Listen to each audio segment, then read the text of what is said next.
Here's a sneak peek from today's episode. When I come in with a new brand, one of the first things I do is look at the competition, not so we can copy what they're doing, but we can find gaps and holes in what the industry is missing, whether that be from, a product perspective, a voice perspective, a content perspective, and say, oh, everybody's doing events at here, we should do an event here, or everybody's doing white papers, let's try a podcast, whatever that might be. Welcome back to another episode of Content Amplified, where we interview the best marketers who have taken their content to the next level. Each episode is only 10 to 15 minutes long and is an industry expert interview to give you actionable tips that you can use today. Enjoy the episode. Welcome back to another episode of Content Amplified. Today I'm joined by Courtney. Courtney, welcome to the show. Thank you so much. I'm so glad to be here. Yeah, Courtney, I'm excited for this conversation. Before we dive in, though, let's get to know you, your background. Let's hear kind of a little bit of your history. Yeah, absolutely. So I'm Courtney Todd. I founded Umlaut Agency in 2018 after running marketing at a series of companies, including Dallas Morning News and Arteriors, a luxury home furnishings brand. At Umlaut, we're a strategy-driven branding, design, and marketing agency, and we provide top-of-the-line services with bottom-line results. And I work with every single client as their strategic leader to ensure both niche expertise and holistic strategy. So in a nutshell, we help increase brand visibility and strengthen customer relationships. I love it. I love it. Yeah. So the question we always ask right on the get-go, what do you love about content and marketing? Oh, I love being able to be creative. The thing about working with different brands is that you get to reinvent something every day.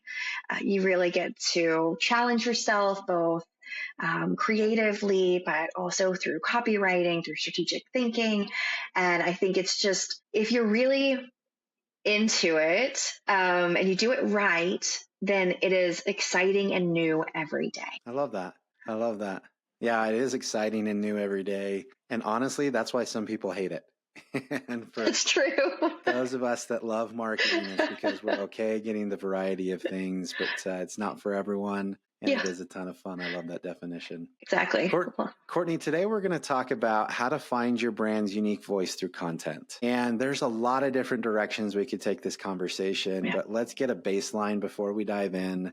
What is a brand voice? What does that actually mean? And why does it matter? Why does it matter that my brand actually has a voice? So your brand voice is really, it's how you speak to your customers, how you even speak to your employees, how your brand lives in the world and interacts with people and other brands. So, and in today's world where brands are competing for attention across many, many, many platforms, not just traditional, but all of our digital social, different websites, you name it. Having a distinct brand voice, it isn't optional, right? It's essential. And what a strong brand voice does is it makes your content instantly recognizable, and it builds trust, and it creates deeper connections with your audience. So you can think of it this way, your visuals will get people to stop scrolling, but your voice is what keeps them engaged and will have them coming back for more. I love that. That's great. So how do we define our brand voice? How do we really nail it down? How do we make sure it's consistent across everything we're doing and really make it feel organic?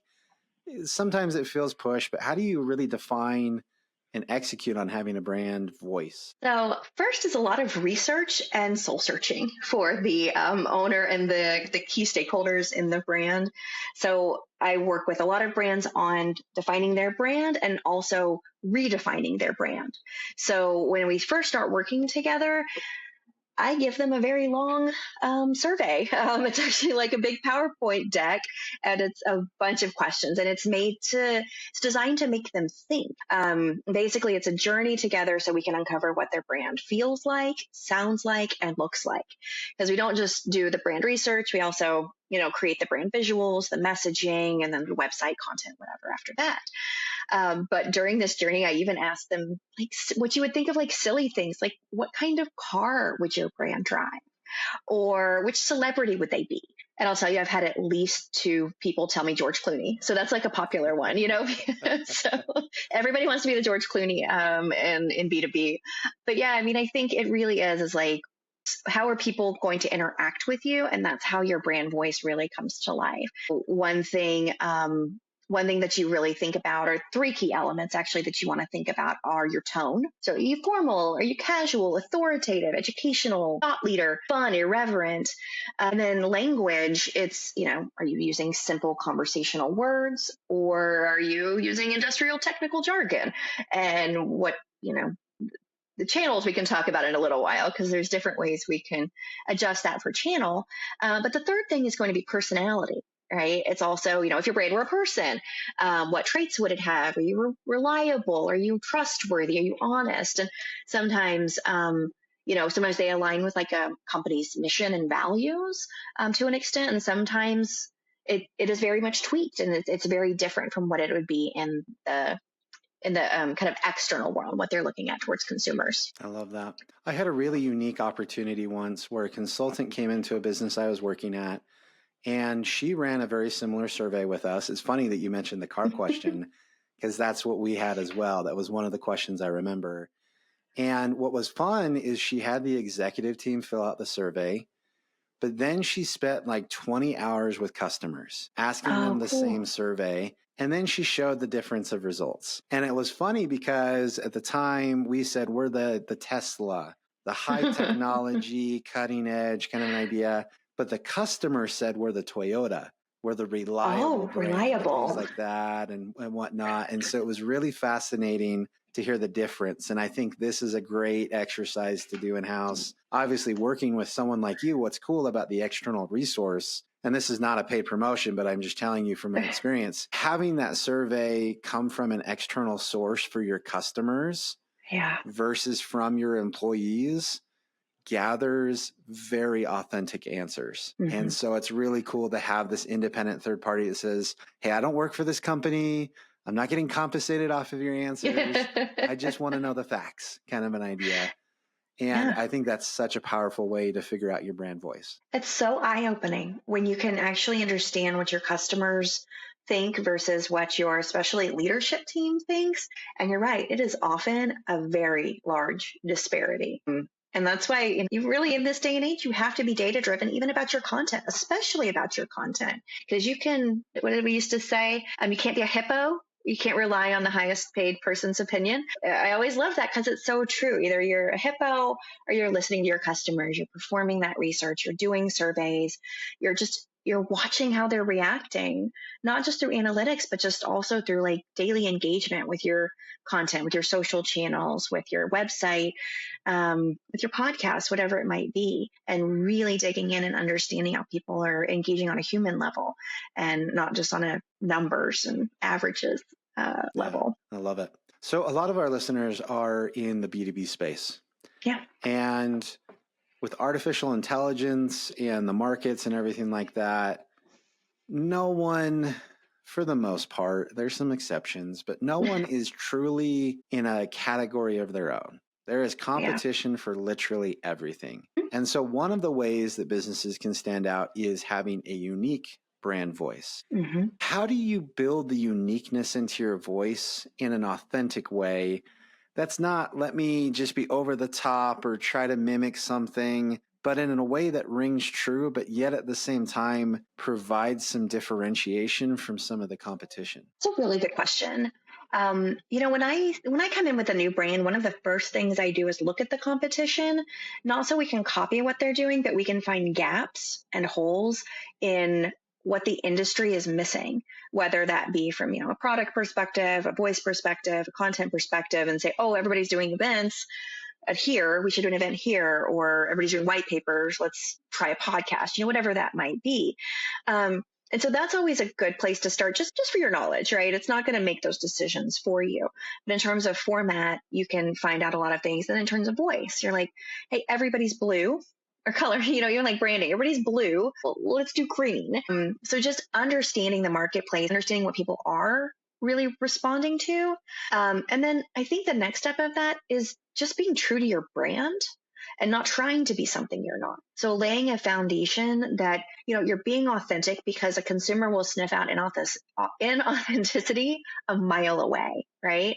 Consumers know it, they feel it, we know it as consumers. Like the minute it feels fake, we're going to run, because that is one of the B2B, B2C, it doesn't matter, because that is kind of a cornerstone of what we're living through now with so much inundation of products and knowledge and information, that we just want those connections. So I think that next step is, yes, you're unique, yes, you know what gaps to fill, but also like how can you relay information to your potential customers that they need, so you're filling their gaps too. So I think it really is, it's just about listening to the market, listening to the audiences, and listening to yourself, and finding that cornerstone of all three together to really create something that's new and unique, authentic, however you want to put it. But it really becomes who your brand is. And if you're authentic like that, people are going to respond positively. And then you keep tweaking, right? It's never set. It's never one and done. You're never like, great, we've got our brand and we have nothing else to do. Here's our content. Let it run for the next 5 years. It takes daily work, daily experimentation. Absolutely. And I love that formula. That makes perfect sense. So shifting gears a little bit. Yep. I'm a business and we've got a brand voice. It's unique. It's authentic. It's us. Like we really understand it. How do I tailor that to different channels? Because every channel has a different algorithm and a different audience and a different format or a medium. How do I kind of portray that through all of the different channels? One of the biggest misconceptions about brand voice is that it has to sound exactly the same everywhere. Consistency is not the same as rote, right? Where it's the same on every single channel, and you are literally putting the same thing on LinkedIn that you would put on Instagram, and the posts aren't changing, but the hashtags are. That's not how you do good content, right? It should be consistent, but it also needs to be adaptable. So it's all based on the platform and the audience expectations, and we're all conditioned to know and react to different content in different formats. So like your website and blogs, right? You own this. This is a great place for long form content. It's structural, it's informative, but you can still keep your personality. You can showcase that personality in a lot of different ways, in a lot of different formats. But here, especially for B2B brands, B2C, but it's really for educating, building authority and trust. And you want to make the experience, of course, easy for the reader to take in and then convert, right? It's always what we want them to do, is to convert. Yeah. Social media, right? We're all trying to figure out the best things to say and do and be on social media. But, overall, it's where you can be more playful, more human as a brand, especially B2B. You can really push that authenticity. You can engage at a personal level. You can partner with other brands, which is fantastic because you get to, the brand gets to feel like a person, if you will, because there's a lot of that. There can be more playfulness. Might be super polished on the website, but could have, more fun, trend driven, lean into some of those really fun things that are happening on social. A couple more emails, right? Your tone in a newsletter might be more casual and trendy than in a sales email. HTML versus just regular, there's lots of different ways that you can utilize your brand voice. Ads versus organic. Ads are very call to action, wherever you are on the funnel, of course, but it might be more strategic, conversion driven tone, and organic is going to be about storytelling, organic, engagement. And storytelling is a big part here too, right? You also are looking at format.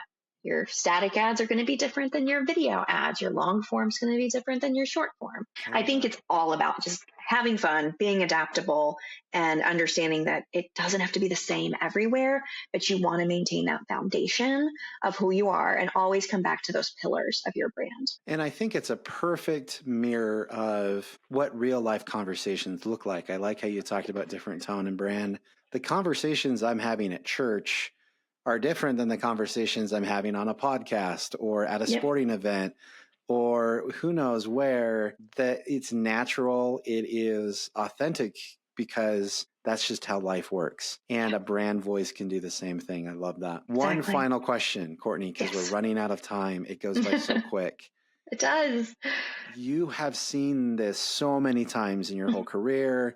especially with what you're doing now and working with so many different businesses, what are some of these like common pitfalls, mistakes that people should and can avoid? Yeah. Number one is not listening to your audience, right? So tone deaf is the end of a brand these days. You have to engage, you have to respond, you have to adjust. I think the next one is trying to copy competitors. If you do your competitor research and you're like, great, that's working for company X, we're just going to do the same thing. No, just don't. I'm just going to put that out there. Next is inconsistency. You can be adaptable, but you cannot be inconsistent. Consumers want to find your brand to be the same on every channel in terms of, hey, I understand what you offer. I understand who you are. I understand what it would be like to work with you or buy one of your products. So companies that do sound one way on social media that is like so completely different on the website, it's too jarring. So you have to at least have, like I said, those brand pillars to really connect all of that content together. And then last, anyone that's too afraid to show personality is a huge loss. I know too many B2B brands that are, kind of scared to even tiptoe into anything but LinkedIn and just don't understand the value of content like podcasts or anything beyond like a white paper, right? And you see it I see it all the time on LinkedIn. Like the companies that are doing really great are the ones that have leaders that are doing really interesting things socially. And often it is that thought leader at the front of their company because people are trusted more than brands. So I think, showing a personality, whether it's a brand personality or a leader's personality to tie it back to the brand, I think it's really important to just do it. Like it's not, your brand will not collapse because you went out of a little blue box of your B2B tech or whatever it might be. So, I think one of the biggest lessons I've learned is that personality drives connection. And you don't need to appeal to everyone. You just need to resonate deeply with your ideal audience. I love that. Plus, my personal opinion is if you do connect with everyone, you're actually connecting with no one. Exactly. And so your personality has to be off-putting to some people in order for it to be acceptable to others. And it's just kind of the sad reality of how human work, Yeah, it really is. Courtney, we are out of time and this has been amazing. But if anyone wants to reach out and connect with you online, how and where can they find you? Absolutely. You can reach me on my website at umlautagency.com. That's UMLAUT agency.com. Also on LinkedIn, and I'm on Instagram at Umlaut Agency. So I really look forward to connecting with your listeners. And Benjamin, it's just been a pleasure. I love it. Anyone listening to this episode, all of the materials below in the show notes will link to Courtney's website and her LinkedIn profile so you can find her nice and easy. Courtney, again, thank you. This has been a lot of fun. I appreciate the insights. Yeah, thank you so much for having me.